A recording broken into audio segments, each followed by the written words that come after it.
1977. The millions of people who used Britain's M1 motorway shivered with fear as they reached its most northerly point, the city of Leeds. They all knew that terror was stalking its streets. 4 women had been murdered in the city by a maniac with a grudge against women. 2 others had been slaughtered in nearby towns, and at least 4 more had been badly injured in his insane attacks with a hammer. All of them had either been prostitutes or women walking alone, perhaps mistaken by him for ladies of the night.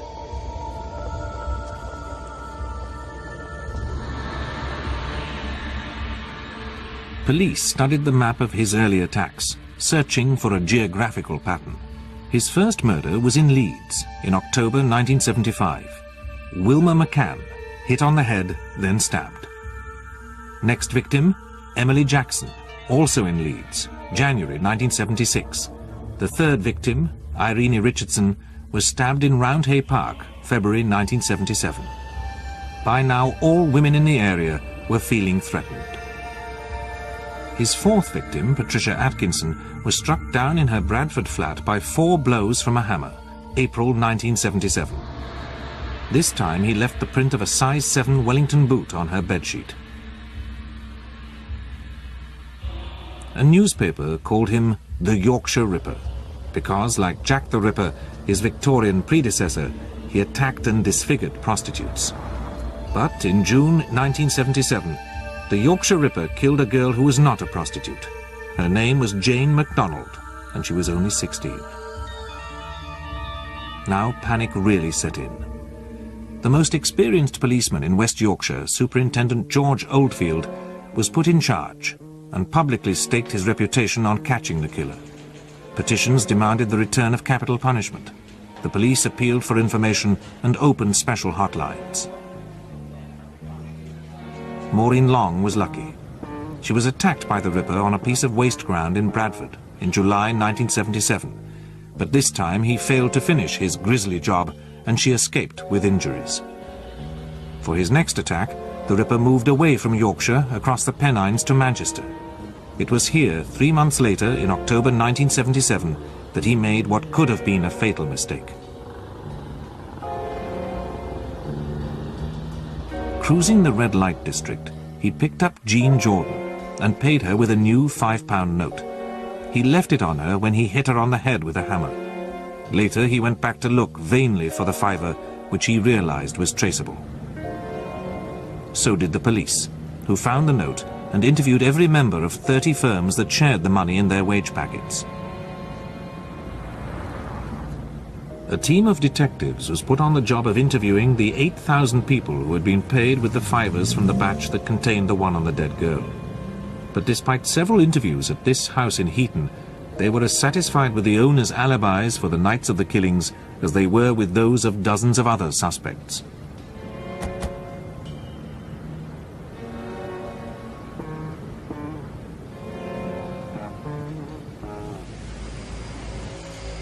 The Ripper celebrated his escape by attacking another woman in Chapeltown in December 1977. But he lost his balance when swinging at Marilyn Moore with a hammer, and she screamed loudly enough to scare him away. She needed 56 stitches, but helped to create a photo-fit picture of him. Unrecognized, he went back to Bradford's red light district for his next victim. On the 21st of January 1978, Yvonne Pearson was working in Lum Lane. She tapped on his car window and asked if he wanted a good time. On some waste ground, he hit her over the head with a walling hammer. He hid the body, and she wasn't found for 2 months. One cold night, 10 days later, in Huddersfield, he picked up 19-year-old Helen Ritker. She worked the cars with her twin sister, who was already occupied with another driver. For the first time, the Yorkshire Ripper had sex with a victim. He left her under these railway arches. George Oldfield gave a fairly accurate picture of his adversary. A picture of a man, middle-aged, 35 to 45 perhaps. An individual who has not previously come to the notice of the police. A man of hitherto perfectly good character who could be pursuing a normal occupation without giving rise to suspicion. The Ripper returned to Manchester in May 1978 for his next victim, Vera Millwood. By this stage in the massive inquiry, the police had unknowingly been face-to-face with the Ripper 4 times. Perhaps because of this, there was a pause of almost a year before he clubbed his 10th victim in April 1979. This was Jo Whittaker in Halifax, and he finished her off with a specially sharpened rusty screwdriver. She was a 19-year-old clerk with the local building society, on her way home near midnight. George Oldfield described what had happened. The position is this, that at 6:30 this morning, the body of Josephine Ann Whittaker, a 19-year-old girl, who lived at 10 Ivy Street, Halifax, was found on playing fields in Savile Park, which is off Savile Park Street. She had suffered head injuries and other injuries to her body.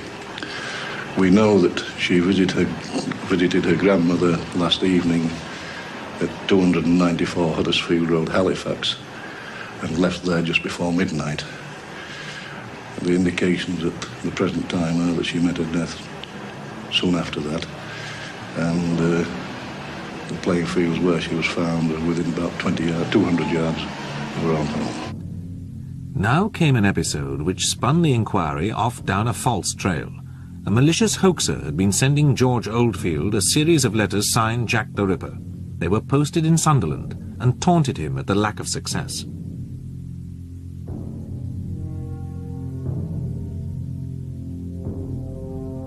In June 1979, the hoaxer sent a tape recording with a strong Geordie accent, which Oldfield played to the army of reporters covering the case.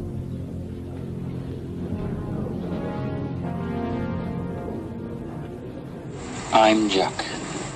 I see you are still having no luck catching me. I have the greatest respect for you, George.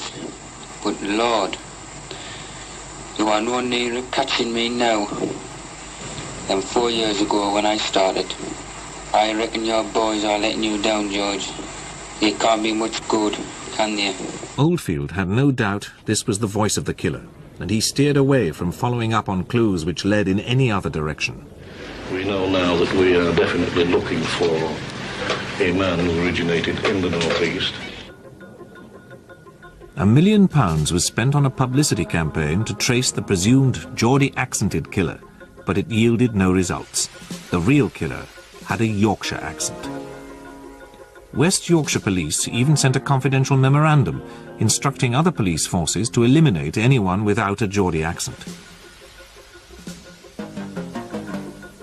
The next killing, the 11th, on the 1st of September, was of a Bradford University student, Barbara Leach.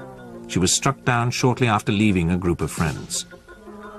Despite the growing doubts of many officers, West Yorkshire Police stuck to their theory that the killer must have a Geordie accent, and their publicity campaign was stepped up. A substantial reward was now on offer.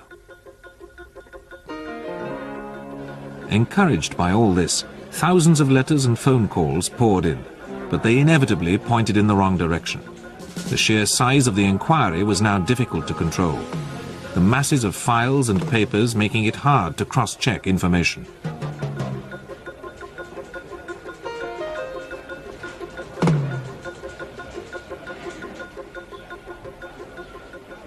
After a heart attack, George Oldfield temporarily retired from the case. His replacement, James Hobson, later defended the decision to concentrate on the Geordie tapes. And we did what we thought proper, and we did say that it was only 98% sure, and we would still not eliminate people simply because they didn't have a Geordie accent, and we never have done that.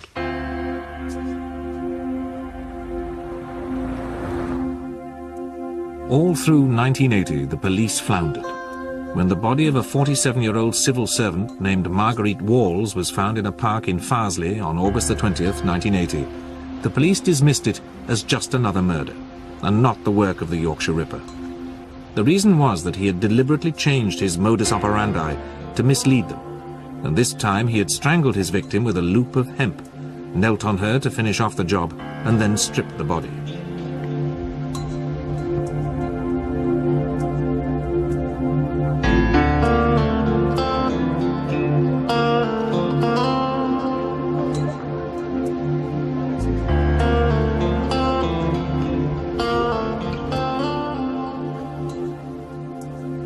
They were equally dismissive of another attack he made in Headingley, near the Test cricket ground, on the 24th of September, when he almost strangled a 34-year-old woman doctor from Singapore named Upadhyaya Bandara.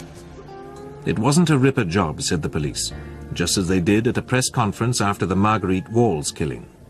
My feelings at this stage are that it is probably not connected with the Ripper killings. But having said that, I would still keep my options open until the post-mortem examination had been concluded. But it was a Ripper killing, and brought his known total to 12. The Yorkshire Ripper's 13th and last killing was again in Headingley, and again a student, 20-year-old Jacqueline Hill, on the 17th of November, 1980.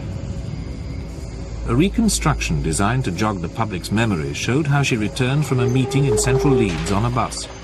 Police appealed for one of the other 8 people on it to come forward. Ironically, the meeting was to learn more about her chosen career, probation officer.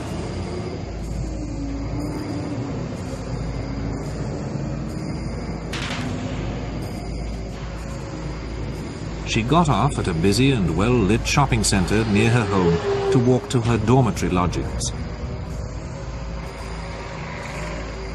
The streets were lit and people were about, but the Ripper had marked out his ground. As she turned into a darker road, the Ripper left his car and leapt on her, dragging her into this piece of waste ground.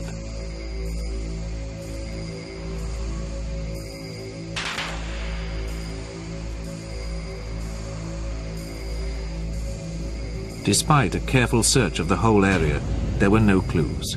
It was the darkest moment of the whole investigation.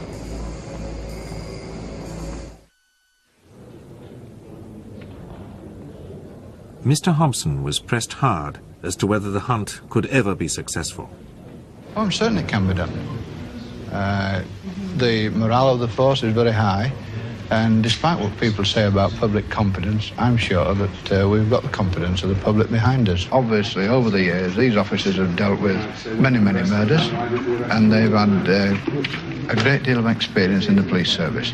And we're looking for new ideas at the moment. What he didn't know was that a breakthrough was imminent, thanks to 2 sharp-eyed policemen on vice duty. In Sheffield, they stopped a bearded man in a Rover car who had picked up Olivia Reevers. A routine check showed that the number plates did not belong on his Rover, so they arrested him and followed their instructions to inform Ripper headquarters of all men arrested with prostitutes. At first, they could find nothing incriminating. Then one of them remembered a request from the suspect to relieve himself, and he went back to the bushes where the man had stood. There he found a hammer and a sharp knife, and later another knife in the police station lavatory. The suspect's name was Peter Sutcliffe. On the 3rd day he broke, saying, "The Yorkshire Ripper, that's me." When the news was announced that a lorry driver had been arrested for one of the Yorkshire Ripper's crimes, the police held a celebratory press conference. They ignored the fact that their prisoner's Yorkshire accent made nonsense of the millions of man-hours they had spent trying to trace a killer with a Geordie voice.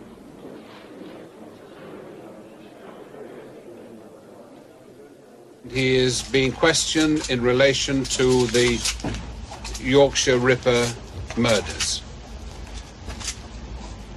It is anticipated that he will appear before the court in Dewsbury tomorrow. I can tell you that we are absolutely delighted with developments at this stage. Absolutely delighted. The heroes of the hour were the 2 policemen who spotted the Ripper. They received a special commendation. Will you please convey to Sergeant Robert Ring and PC Robert John Hyde my sincere personal thanks for their outstanding policemanship on Friday evening, the 2nd of January 1981. They are a credit to the police service, and in West Yorkshire we appreciate their efforts very much indeed. Well done. That's the end of the message. The Ripper's father spoke of his shock. I walked into the office and there were some fellows discussing the fact that this chap had been caught. One of them mentioned that he had the same name as me. And then he said, have you got a brother called Peter? I said, no, I've got a son called Peter. He said, does he live at Heaton? I said, yes. Thereupon, one of the chaps in the office pushed the morning paper across in front of me. And there it was. I know I'm speaking for all my family when I say that we all feel the same. It's a terrible, terrible thing, and that it should be my son who's been the cause of it. Relatives of the victims demanded the reintroduction of the death penalty, and the streets outside the police court were choked with vengeful Yorkshire folk. The Solicitor General was obliged to issue an urgent warning to the media, reminding them that, in Britain, a man accused of a crime, however serious, is presumed innocent until proven guilty. But the pack was in full cry. One newspaper, the Daily Mail, had no fewer than 32 reporters and cameramen on the scene. As Peter Sutcliffe began to confess in detail, the police pieced together a picture of a man who had once been ridiculed and laughed at by a prostitute who shortchanged him. In retaliation, he had declared a private war against all women that he judged, rightly or wrongly, were good-time girls, whether they were paid or not, were genuinely promiscuous or only so in his crazed mind.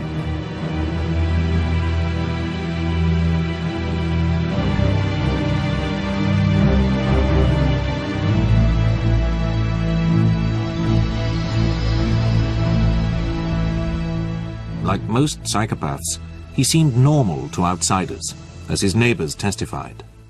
It's just stunning anyway. I still can't believe it, to be honest.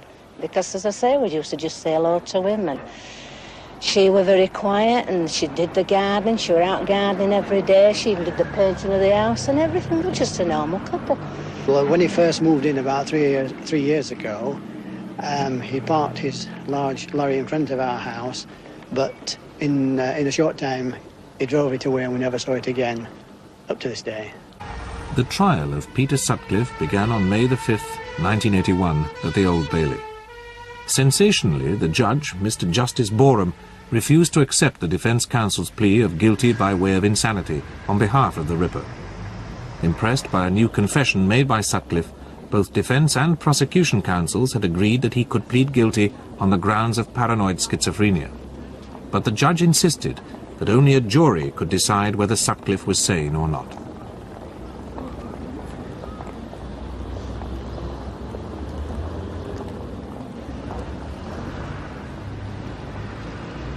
So the jury had to choose which of the self-confessed Yorkshire Ripper's two versions was true.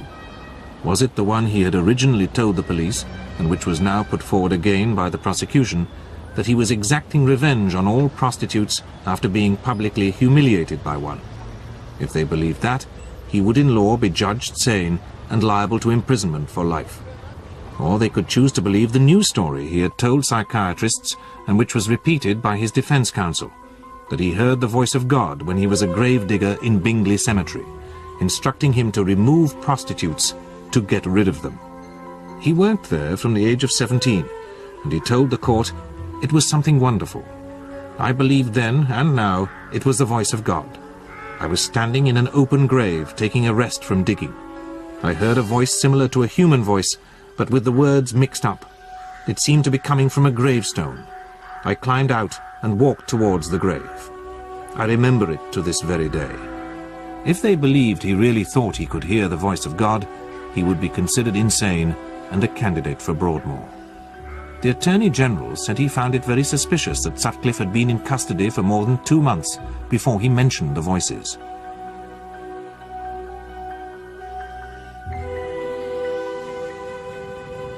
As the story of the brutal killings emerged in court, the extent of Sutcliffe's luck in escaping detection became clear. Although he was one of the first men to be questioned over the telltale £5 note, the managing director of his company told how he had been absolved of suspicion. 12 officers came down and went through our firm, went through everybody, all the staff, and they came back at regular intervals. But he was checked twice. He was taken in for further questioning, was Peter. When one of the girls in the office said she was worried about the Ripper, he gave her a lift. It was one of those dark, dreary nights, and I just happened to say that I was a bit nervous, and he just offered me a lift, and I accepted. Time and time again he faced the police. Time and time again he got away. He was stopped in a roadblock after one of the murders. He was breathalyzed in a red light area. He revealed that one detective who questioned him was holding a photocopy of footprints made by the very boots he was wearing. A check on car numbers in another red light area turned up his car 40 times, but he said it was on his way to work. He was interviewed at home and gave an alibi which his wife unwittingly backed up. However, the detective was suspicious and recommended further investigation. This was never carried out. Trevor Birdsall, a close friend, suspected him. He remembered Peter attacking a prostitute when they were out together years before. He told his then-wife, Melissa, of a time in Halifax when Peter had gone off alone. Next day, he read of an attack on a woman there. He says, I think it was Pete, you know, the Ripper. Because this was... Because of that incident. He thought it was funny then, and then it was after then there was a murder on telly after that. Trevor Birdsall wrote anonymously to the police after the Jackie Hill killing when a car like his friend's was spotted in Alma Road. It was never followed up. When Peter Sutcliffe stayed unrecognized after the photo fit was published, he was confirmed in his belief that God was protecting him. The riddle that the jury had to answer was Peter Sutcliffe a sane man pretending to be mad, or a madman who thought he was sane? In the course of a day's deliberation, they found him sane and guilty of 13 charges of murder by a majority of 10 votes to 2.